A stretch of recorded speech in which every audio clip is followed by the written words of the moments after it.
chief has been something people keep arguing about, but the overlord of the Asante Kingdom continues to exercise his authority not just within Ghana but worldwide. According to Article 11(2) of the 1992 Constitution, common law and customary law are part of the laws of Ghana, and therefore, if customary law describes the Asantehene as kin, then it follows logically that the Constitution also recognizes the Asantehene as a kin. Asantehene and former president, the late Jerry John Rawlings, indeed, the Constitution does not need to state in black and white that the Asantehene is a kin before people who hide behind the 1992 Constitution could be convinced that the Constitution recognized the Asantehene as a kin. Asantehene and former president John Agyekum Kufuor, customary law as defined by Article 11(3) of the 1992 Constitution is part of the laws of Ghana, and therefore any cultural practice, norms, beliefs, and conventions acceptable under customary law are considered part of the Constitution. Asantehene and former president, the late Atamils, thus, despite the Republican status of Ghana, the Constitution ipso facto recognized the Asantehene as a kin. Apart from customary law, Section 58 of the Chieftaincy Act 2008, Act 759, also recognized the Asantehene as the primus inter pares of all the paramount chiefs in Ghana. It is also noteworthy that the Asantehene is the only king in Ghana who can be described customary and legally as a king. Asantehene and former president, now President John Mahama. It is regrettable that many are ignorant about this fact and say things they do not know. For the avoidance of doubt, the Asantehene is considered as the only king in Ghana mainly because of the following. First, the Asantehene is the only king in Ghana whose authority and control over paramount chiefs extend beyond the Asante region to other traditional areas in other regions in Ghana, such as Volta, Eastern, Bronhafo, Central, Western, and Northern region. B. The Asantehene is the only king in Ghana who can instew or distew a paramount chief. Thus, the Asantehene is over and above a paramount chief. C. Or say the Asantehene is the only king in Ghana who has absolute control and authority over all the lands in one particular region. The Asantehene's authority covers not only the whole of Asante region but also extend to other regions and beyond the borders of Ghana. 4. The Asantehene has the power to customarily confer titles like Osajefo to paramount chiefs and other distinguished personalities, and therefore the title Osajefo cannot be equated to the title Otumfuo. Indeed, the late Asantehene Otumfuo Agyeman Prempeh II conferred the title Osajefo on Dr. Kwame Nkrumah, first president of the Republic of Ghana, for the distinguished role he played towards the political independence of Ghana. Asantehene and President Nana Addo Dankwa Akufo-Addo, apart from the needless and ridiculous argument by some people to equate the status of chiefs in Ghana to that of the Asantehene,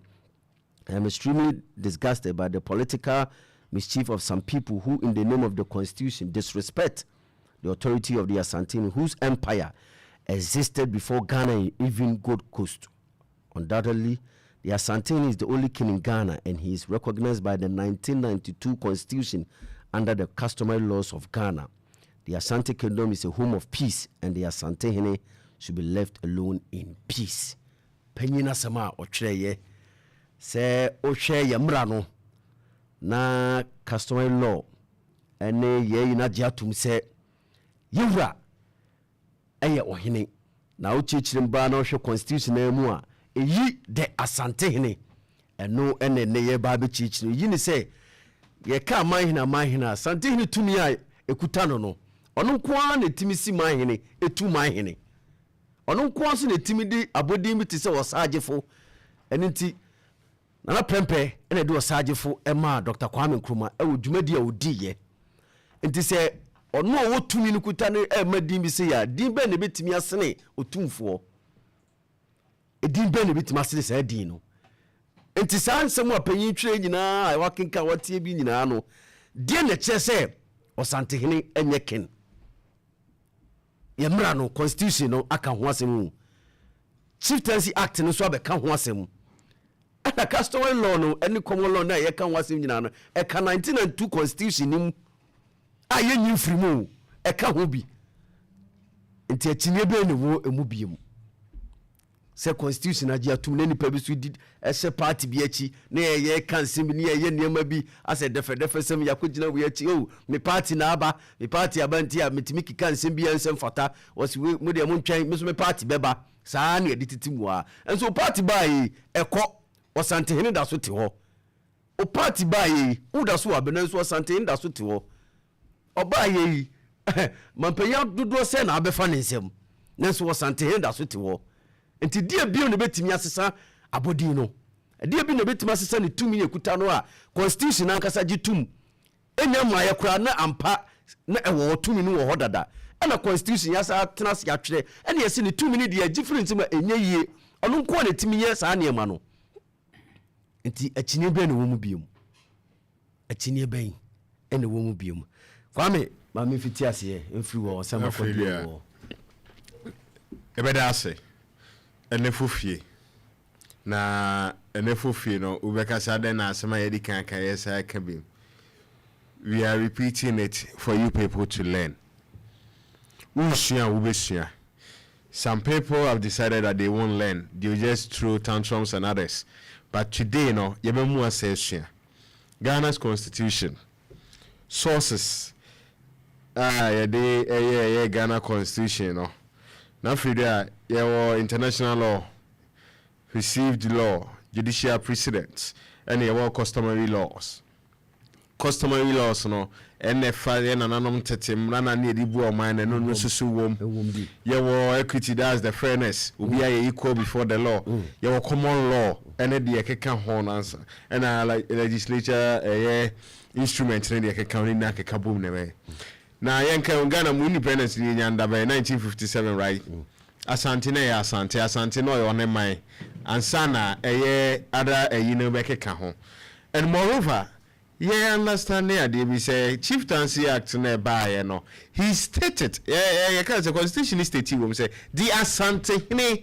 and Paramount. Now for the emotion Asantehene comma Paramount debi and no honum. Uko English near the end, but not just the odik slunko. Eslo Asantehene and eslo Paramount chiefs. Now no bit all. Bagwa no kase wi no ntiase. But you didn't show nana. The Asantehene and Paramount chiefs. Yes, separate. Yes, separate the goods from the Gandas and the Kekahon. Moreover, no, your Ghana constitution, no. And by now, I'm trying you more. I'm a try Santimo. I'm a try Dominimo. And recognize the Asantehene. And then by and say, DBN shows a commerce, a Asantehene, baby Asante Kodubia or Hoyene. Asante bro totopona de te hono ho Asante yemra no recognize o Asantehene pacho ebra yewra eko UN pacho ye frame anase na eden eya esiye and he was recognized as such, the king of Asante. Asantehene no o de ba ne bro of my the king of Asantes oko Eswatinia, the king of Eswatinis so what as it sana ewo hono. And your constitution by your constitution be best constitution in the one na and sa never 1992 constitution. Enti no na chef na bedu sabe ni antwama wa wo tenche no se dien. But o yewra de busumuru ma Kofi Anan mote wanse bi. Ajudi o de man Rollins obitimi ye bi.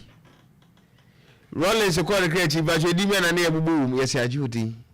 certified busumuru ehya ne hanano ye share ne sign munyam no Asantehene ne bomman hene etu man hene na afedi a kwame wana sabre no etepa ono ne ohene tepa hene odi kan ye bon ne man hene enti tepa hene ti wana bon ne man hene one do man nyepe one tachi man enyepe enye man hene kro na ma ban wana bon ne man hene Asantehene ne bon ma ban man hene obi akodina ma bi se ma ban nye man hene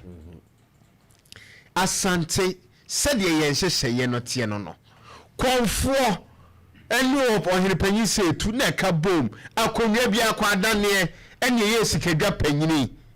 enti sɛ woka Asante mpanyin nsɛm na mfiri ɔhene panyin pɛ so na ɛba ɛnyɛ nkonnwa asɛm na woka yɛwie yɛafra si so ɔto na fra na wusie di akyi ne kosi wɔ yɛ sɛ Asante enie yɛdane na ne kwadane enti na yɛwura yɛ ɔsɛ kan tete ma ahene anaasɛ bi sei ɔkyerɛkyerɛ nkuro no na obiara ne nananom yɛde atini yɛmmɔbrɛ yɛhyini na yɛde kyɛsɛ ne na ka ho bi na fridua ɛso Asante na so mo de ne sɛ de mo yɛ no na no mehu na nkrofo wi sɛ de mo de bro kyɛm no mo ne nam baabi ne yɛ pa kyɛ mu na mo nka mu na mo de de yɛ Asante de dua Asante na nya no bi na de dua mo de efri tete broni kokɔ ni mankata baayɛ sɛ Ghana Trace mo baayɛ they recognize it as such yɛn fan sɛ no de atwam sɛ ɛkɔ ni hɔ archaic period yɛmbra the present modern times ifri nkoma pɛs nkoma de no yɛ bibi sɛsan yana Asantehene di brɛ sɛsan yana abrɔfo baayɛ ɔmode ba ɔhɛ panyi prɛmpɛ ne frɛ ko seje so sa baayɛ yɛse mfrɛ wa Asantehene yɛse bɛfrɛ kuma ase na frɛ di Asantefo se den yɛ hene no no yɛ Asantehene ansesa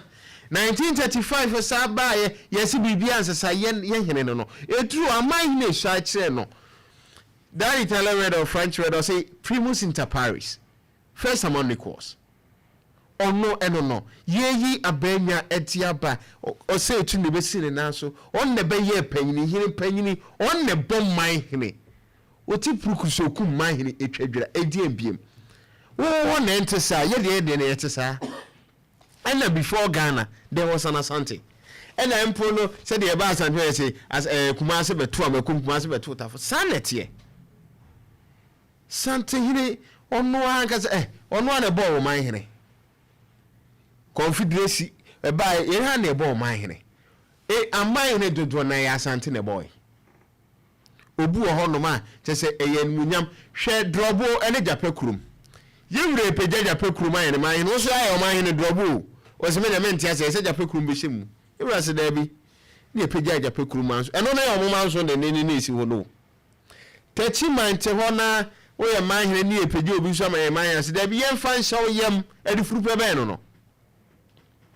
se nipa kro no so de ne hu bi oye ne mahene no primpuntu ene be baaya pacho e baaye tachima ene ni prayer se bi wa kore krechi man kokoro okore ne krechi ana hema na se wa wa nem kumasi na fridua pacho ye gazette ne so ye hene we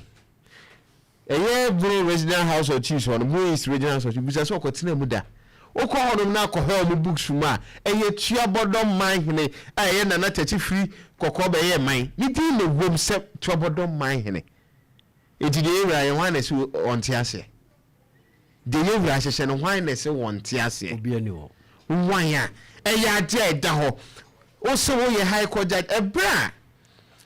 mansa ne edutwum that's Kenya say number 1 ensem court as court asem obu a o kire mu ma say you rantam kese kra ye injunction on the book Kenya say man hene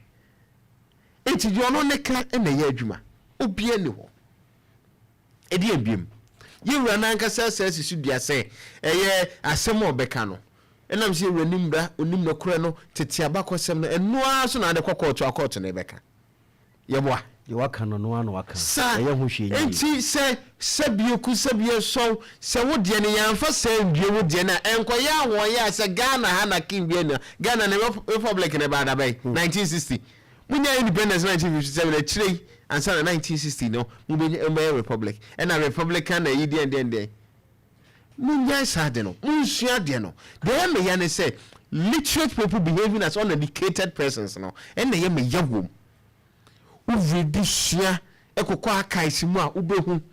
empokra not akaisi kra na just one go akaisi na said the American academy say in history we have the archaeological method war and once you copy archaeologists near paper fidie be dey ahwe we will trace everything yo na dey no I say emosua de na mo mpese musa be sua de no kra ne da ho se yempese beka se wusua de na munjai se obi asabi ene yamfa ko school na aso fa so afide wo ko school na sabi wa be judge mpo anaso wa be professor bi na afide nkrofo de no ena wodi akire aba Fenyam so wan ko school na Feria. Yo. Kwame medase fenyam se wan ko school ni nyina no kure no da ho. No kure no eda ho. Na sebi mu amomo se mu emra no kura mu nim. Na sebi emra no so agi atum se customary law ne we ni nyina aka ho bi ne ye de 1992 constitution. Na agi atum se ampa wo Asantehene de obro amanhene nyina so. Na nye onu ko so ne yamani tumi a obo manhene tumanhene. Na fe yenye mu den bi mu a. Yenchire mu den bi mu sanfama mu tie bi se bi mu. Na Feria bebre ya no ma confusion mu ade bi. Yura ebra National Searches by a life picture. That was Pempe. Eba poko echi na he ye na empress system ni nei. Wan kasa life president no ye echi o train ho. But da be na o maye National Searches meeting na yura betenem da. Debi. Amo say na o metenem no kwa Asante regional yi so jama man point. So ba Asante memu a on na de ne ho no so ye na ye see president no. Enti bibia mu no o tim na de bia na okọ sa regional house of chiefs meeting Asante regional house of Debbie it will cross man point wa chirem na hwe obekọ na bia once a year ni na no akọ mienu bi de aka na man point mo ne nyina so ye niema ebo wa santimem no ye nhye sa na ye no ebra national house of chiefs building but obi say one dey see sa dan no one dey asase ne man ebra togwa de renovate here one na special guest of honor okobi ade na no esa akọ ne na ye wo kura na togwa fede edi adanse se edan kura besuwe esika kura na ese fira ba mu basi yewura amemu a kama ni nyina no da wani tua ni na se yiwi ni nyina ye wase eni wase afọ abafo ye bi kura se tum futuo kotoko hini sa e ba togwa fede be ka no se da bi mi de so ha wone enkrofo bibiri ehihye chi na no mo ne na mo hene bi wo so sa ko duro se otufo cham no hene na ye confuse bibira na ensem fata no o da bi omunim ntino aya munya sa ne enka na kura ne nkyira mo no kura no so so waso no bubu nnu aguma be akọpe ade bi ni adre ho no ni aka kyerɛ wo no tokuru na da mu na Opemsuo so de me kan se oye obegum na mu ati free yo ye da se de wo brem mame ene de ye sremu a ye ne yina ye shetiefo bo enna ne nyina ye ntimi ankyere Fedua asi sua de ne nkofu bi a omu hye t-shirt bi enam social media say e from mu Bron Champion Youth Association no omu hwe omu kasam ni pa no sua de nso enye pani bia na ekọ no hokuti abakosem obu a wanyini pa tim nya edwene so ko ha afuto bi no ha ode be ma omu sua de na anu me kan se de achia metam bia wo ka no se ene ya oba ye de eyempuntuo ne nkoso ebi edikan ya oba ye de na ye ekun nyina ba wiye enenye t-shirt a ya twere kire a ye ti social media na ye de jinsase tintin ye nye t-shirt a ya twere kire de ti social media na ye de ko jinsase enne kun bia ni ba bia no bi nkokon enkojo bi asase de agene de age awie nti ewie se be sa ba bie mu no ona nanom ba na waka kyerum se nanom adawo ma munye mu honko na munye nsase ni migu homaye na kan ye ka Asanteman no Asanteman ne nye kumase enya Asante region asem ne ye ka Asanteman no kwa akiri bunu na hafu ni nyina bunu east ba bia e ka Asanteman no na de etise de o maame awo na da ko pe o sori a enye maame no bi wano na de kan no esesa hwe optumu tan ono na wo na ohwe constitution na ye kana etiefo ate enye constitution no enema Asantehene woye Asantehene enye constitution na constitution ne bada bay 1992 ye ana hwe ate na wumnu kwa na 2008 ya na mpanyifo 18 tim etomu ko hwe se de kakraka ositie eno mu ye constitution no e de fa ho na constitution no wo say de Asantehene bofu kasem no si ye de ebe di now bi animu a e kire se nipa kro no de o kasa no de o tie no omunya anim nipa kro e ka no ho asem enti se ho na e kasa e constitution na e kasa se no constitution no na e kasa ana me no mienu ye tie enti ye nyina nipa kro e ka no ho asem boni kasa wo se bibi ye unique se bibi ye unique a e kire se saa de kro no e danso to say de Asantehene and Paramount chiefs na sebe so wa woti bench so oni de woti sikadwa so no oni ne yepe oni ne yepe a enyeye na kuroma akra de obi na okra obi anu aka se ken okra de me ka ya na emu ha me si otumfo sa no obi aka no kuroma obi asa otumfo na de ken no ye no kurom kasa no ona watrase din se obi kase etise sei obi dwumadie sei na tie a ana oye ken ampa Asantehene oye ken enu nti ebe a King Charles coronation ne baso no ewiase mu hemfo akese efro mu nyina Asantehene ko bi omukodu ye do mu nyina tra baas ba kum Asantehene baas no wantram bi dabi ono nko a ete ne kam kama fefefe nti boni fita ode ni mfoni ne baaye no na ode Asanteman flag no so ato nchen kama wote ha wo so ko apai sebe son wo ko dwumadi aso pa PTA meeting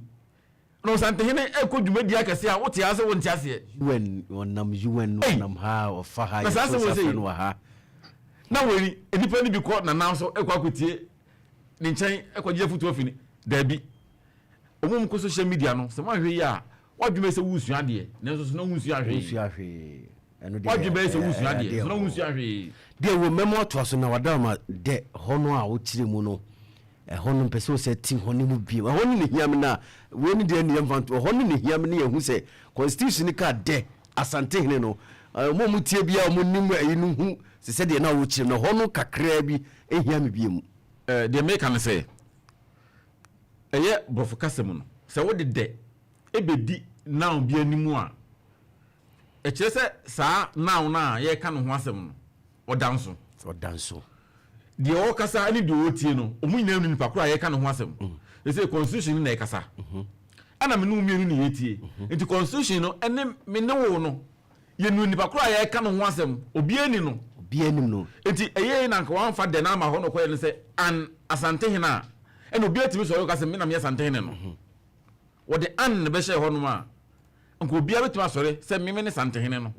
ba wo de say de determiner de Asantehene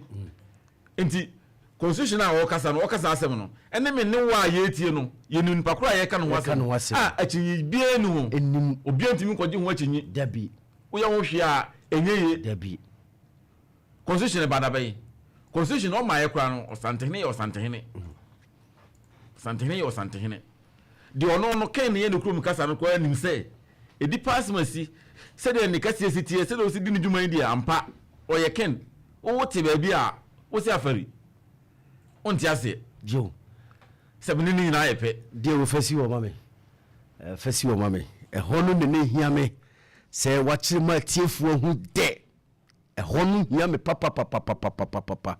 fi se constitution na mranimfo atena se atwere no akasa asem no de a menu ni achinye bia wo mse yebetimi ayi bibia fi se ye ka tumi a eso sene de de beka ho no de beka ho de enim se ni nyina de wo ho na so de na de bedi anim ebe wo sampa sa tumi no so sene sa ni nyina na constitution no twere ye no anya sa na tie so de en hwa de bi o papa ona wo o maame aye aduane awie oyi akoko sere mi no to papa aduane so a wo se won ti ase wo se wo pebi no papa ye pe enti wo na wo ka sa asem no o no dibre kuta se manhene no Asantehene na ye wo saa o ne peja wo ena Paramount chief no so eda wo so no broni ne kofa ba ye ne waje atum sa ampa ye Paramount chief broni kro na ye ne krom kasa no se obi ye ken so a wo se ne menti ase ye matifo emram bi ye da se kwa emranti office onni bibiaka ye fancy wa ne matifo ye ebre no ko mami ko Facebook na me read comment kaka